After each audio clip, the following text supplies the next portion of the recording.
Hi everyone, it's me Lubna. Today is Friday, August 30th, 2024. This video is dedicated to my beloved, and the topic of this video is going to be about exposing yourself to the things that have hurt you in the past or that continue to hurt you now. So in relation to that topic, I wanted to share another poem from this pocketbook of inspirational verse, which I've shared in several previous videos of mine. And the poem that I wanted to share today is titled "To Youth After Pain" by Margaret Widdemer. And I'll go ahead and show you the poem. So that's the poem. And let me read that aloud to you now. Here it goes. To Youth After Pain by Margaret Widdemer. What if this year has given grief that some year must bring? What if it hurt your joyous youth, crippled your laughter's wing? You always knew it was coming to all, to you. They always said there was suffering. Now it is done, come through. Even if you have blundered, even if you have sinned, still is the steadfast arch of the sky and the healing veil of the wind. And after only a little of hurt and pain, you shall have the web of your own old dreams wrapping your heart again. Only your heart can pity now where it laughed and passed. Now you can bend to comfort men, one with them all at last. You shall have back your laughter, you shall have back your song. Only the world is your brother now, only your soul is strong. So that is the poem, To Youth After Pain. And in that poem, she's talking about how after somebody goes through pain, which is never permanent, they are made stronger and their soul is made stronger after going through whatever they've gone through. And I wanted to talk about this in relation to something called exposure therapy, which as I said in the beginning of the video is the topic of this video. And first, let me just start by saying that today I went to the school that I was previously enrolled in for medical school, and I visited the counselor that I had been seeing from the beginning of medical school. And I still continue to see her because she really has helped me a lot throughout medical school and is helping me get through what I'm going through now, having been withdrawn from medical school after the end of my third year. And anyway, when I was speaking to her, I was telling her about how living so close to the school still, in fact, living in an apartment complex which is full of other students from the school, has really triggered me a lot lately, especially after having been withdrawn from the medical school. I see cars with the student sticker on the dashboard, on the windshield, and it makes me feel sad. It makes me feel not just sad, but angry sometimes when I see that.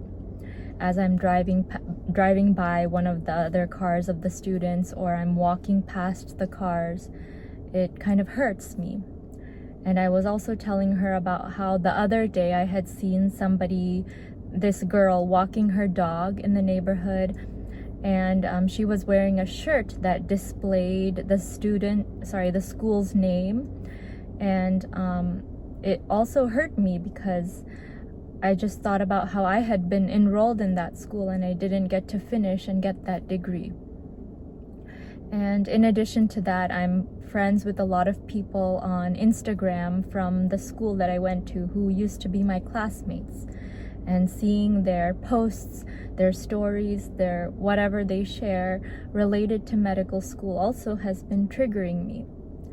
And it's just little by little, all of the time, I'm being exposed to these triggers of things that are related to this school that I feel has hurt me and has scarred me in a way.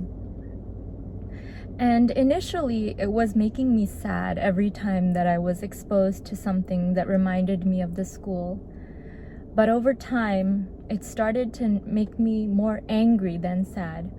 And as I spoke with my counselor today, as I told her about it, she was telling me that anger is better than sadness because anger motivates you. It motivates you to work hard to prove that you're worthy of better or that you can do better. And that is how I feel now with this slight anger that is bubbling within me. It's causing me to gain courage to do better and work harder so that I could be better off than I would have been had I stayed at this medical school. And to, as I said in my previous video, to become a phenomenal success that nobody thought I could be or would be. And I also wanted to mention another example of this exposure to this trigger. When I had flown back to California and then back here again, because I had visited home in California for a few days about a few weeks ago. And as I arrived back at the airport here, I saw a huge ad for the school that I had been going to in the airport, and that also caused me to feel a little bit angry. But what I'm trying to say is that as I'm being exposed little by little to these triggers, it's having less and less of an effect of making me sad and more of an effect of making me strong and making me feel like I can stand up to it, and I don't mind anymore of these things being in front of my face because it's motivating me and it's making me better in a way, in a weird way. And just by sharing that with you, I want you to think about maybe like you have some trauma from the past or something that has hurt you in the past and you're avoiding it, you're running away from it, you're moving away to a different place. I want to encourage you to possibly think about trying to expose yourself to the thing that has hurt you, because that actually makes you stronger and better. It motivates you to want to show up and to show that, to prove that you can do better and rise above whatever the thing that is hurting you is. So that's just some food for thought for you. Just think about what hurts you the most, and don't be afraid to face it head on. Expose yourself to it. Just jump into whatever is hurting you and prove to yourself and the world that it can't hurt you anymore, that you're above it all, and that you're better than that. And that is my message for today. I hope that it has inspired you and strengthened your soul. I hope that my words are medicine to you in a way. And I want to wish you a wonderful day, afternoon, evening, or whatever it is, wherever you are in the world.